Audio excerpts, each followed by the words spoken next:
Radhe Radhe everyone, आप सभी का बहुत बहुत स्वागत है। ऋषि पंचमी के व्रत में पूजा कैसे की जाती है, ऋषि पंचमी कब है? तो ऋषि पंचमी पड़ने वाली है 20 सितंबर को। पंचांग के अनुसार यहाँ पर मैं बता रही हूँ आपको तो किस तरह से आपको पूजा करनी है। सुबह के समय ऋषि पंचमी की पूजा की जाती है। जब तक पूजा नहीं की जाती तब तक कुछ भी खाया पिया नहीं जाता है। तो मैंने यहाँ पर एक पटा ले लिया है। पटे के ऊपर इस तरह से पीले कलर का आप कपड़ा बिछा लीजिए, क्योंकि ऋषियों की पूजा में पीले कलर का प्रयोग सबसे ज़्यादा किया जाता है। यहाँ पर मैंने समा के चावल लिए हैं। ऋषि पंचमी की पूजा में समा के चावलों का ही प्रयोग किया जाता है। यहाँ मैंने 7 आसन ऋषियों के लिए दे दिए हैं। एक आसन मैंने अरुंधति माता के लिए दिया है और साइड में जो है ना, यानी ऋषियों के दाहिनी ओर गौरी गणेश के लिए मैं यहाँ पर आसन दूंगी। और हाँ, एक बात का ध्यान रखें, ऋषि पंचमी के व्रत में हल से जुती हुई चीज़ों का प्रयोग बिल्कुल भी नहीं किया जाता। तो समा के चावल मेहड़ों के किनारे लगते हैं, मतलब जो खेत होते हैं खेतों के किनारियों पर लगते हैं। तो इस पूजा में आप समा के चावलों का प्रयोग बेझिझक होकर कर सकते हैं। सभी पर मैंने इस तरह से ऋषियों के रूप में सिपाड़ियाँ रख दी हैं। और अरुंधति माता भी जो है ना, बड़ी सिपाड़ी थी मेरे पास, तो अरुंधति माता सिपाड़ी के रूप में यहाँ पर मैंने विराजमान कर ली है। गौरी गणेश को यहाँ पर मैंने विराजमान कर लिया है। अगर आपके पास तरह से गौरी गणेश नहीं है तो आप सिपाड़ी के रूप में भी रख सकते हैं। इसके बाद मैंने दीपक के लिए भी आसन दिया है। आसन देना बहुत ज़रूरी होता है, तो इस तरह से आसन आप ज़रूर दें। सबसे पहले आपको दीपक प्रज्वलित करना है। अगर आपके पास सिपाड़ी नहीं है तो आप चंदन को घोलकर उससे भी आप 7 ऋषियों का आकार बनाकर उसकी भी आप पूजा कर सकते हैं। वो मैं कभी नेक्स्ट वीडियो में आप लोगों के साथ शेयर ज़रूर करूंगी। हमारे यहाँ इसी तरह से सिपाड़ी के रूप में आसन देकर ऋषियों को विराजमान किया जाता है। एक लोटे में मैंने शुद्ध जल ले लिया है और सबसे पहले जो है ना, आपको शुद्ध जल से सभी को स्नान कराना है। तो यहाँ पर जो है ना, मैंने यहाँ पर दूब का प्रयोग किया है। भादों के महीने में जितने भी व्रत पड़ते हैं, ज़्यादातर व्रतों में दूबा का प्रयोग किया जाता है। तो दूबा ले ली है। दूबा को भी हल से जोतकर नहीं उगाया जाता, तो ये अपने आप ही उग जाती है। तो इस तरह से जो है ना, दूबा का प्रयोग आप कर सकते हो। सबसे पहले मैंने यहाँ पर शुद्ध जल चढ़ा दिया है।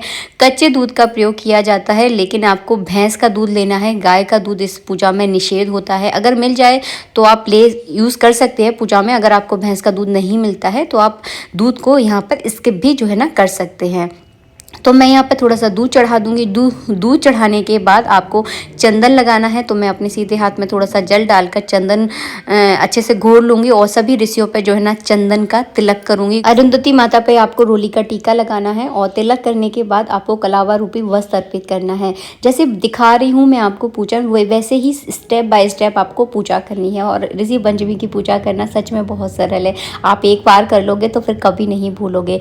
ऋषि पंचमी बोला जाता है, लेकिन इसमें 7 ऋषियों की पूजा होती है और 7 ऋषियों के साथ अरुंधति माता की भी पूजा होती है। जब आप इस व्रत की कहानी पढ़ोगे तो आपको अच्छे से सब कुछ समझ में आ जाएगा कि किस तरह से कैसे पूजा जो है ना की जाती है। सभी पर जो है ना हम जनेऊ अर्पित करेंगे। 7 ऋषियों पर आपको जनेऊ अर्पित करना है। गणेश जी पर आपको जनेऊ अर्पित जो है ना ज़रूर करना है। तो इस तरह से पीले सफ़ेद कलर के जैसे जनेऊ आपके पास हो उस तरह से जो है ना आप जनेऊ अर्पित कर सकते हैं। यहाँ पर एक जनेऊ जो है ना आप गणेश जी पर जरूर अर्पित कीजिए, ध्यान रखिएगा। इसके बाद मैंने फिर से समा के चावल चढ़ा दिए हैं।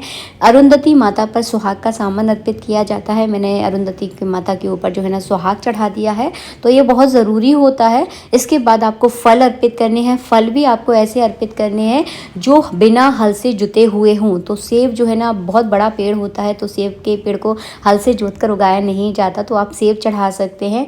कच्चे भैंस के दूध का यहाँ पर भोग लगाया जाता है। नारियल आप चढ़ा सकते हैं। छुआरे आप चढ़ा सकते हैं। तो ऐसी चीज़ें आपको चढ़ानी है जिनकी खेती नहीं होती है, जो अपने आप मतलब पेड़ बनकर उगते हैं, वो चीज़ें आप चढ़ा सकते हैं। तो थोड़ा सा आप दिमाग लगाओगे तो आपको बहुत सारे ऑप्शन मिल जाएंगे।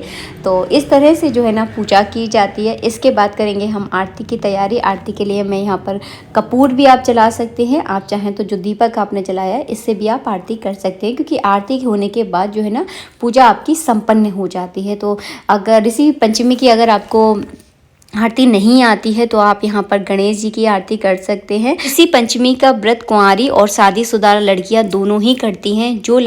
जो महिलाएं पीरियड टाइम से होती हैं, तो पीरियड टाइम्स में जो दोष हमें लग जाते हैं, उस दोष के निवारण के लिए इस व्रत को रखा जाता है। आशा करती हूँ वीडियो आपको अच्छा लगा होगा। वीडियो अच्छा लगा है तो प्लीज़ वीडियो को आप लाइक ज़रूर करना। चैनल पर अगर पहली बार आए हैं तो हमारे चैनल को सब्सक्राइब ज़रूर करें। मिलेंगे आप सबसे नेक्स्ट वीडियो में। जब तक के लिए जय श्री राधे मित्रों। कहीं कोई चीज़ समझ में नहीं आई है है तो आप मुझे कमेंट बॉक्स में कमेंट करके ज़रूर बताएं। और इस व्रत में जो मैंने चढ़ाया है वही सारी चीज़ें खाई जाती हैं, बिना हल्का जुता हुआ इस व्रत में खाया जाता है। थोड़ा सा मैं आपको बता दूं, समा के चावल, भैंस का दूध और छुआरे, नारियल, सेब, इस तरह की चीज़ें आप खा सकते हैं। आम भी आप इस व्रत में खा सकते हैं। जय श्री राधे मित्रों, राधे राधे।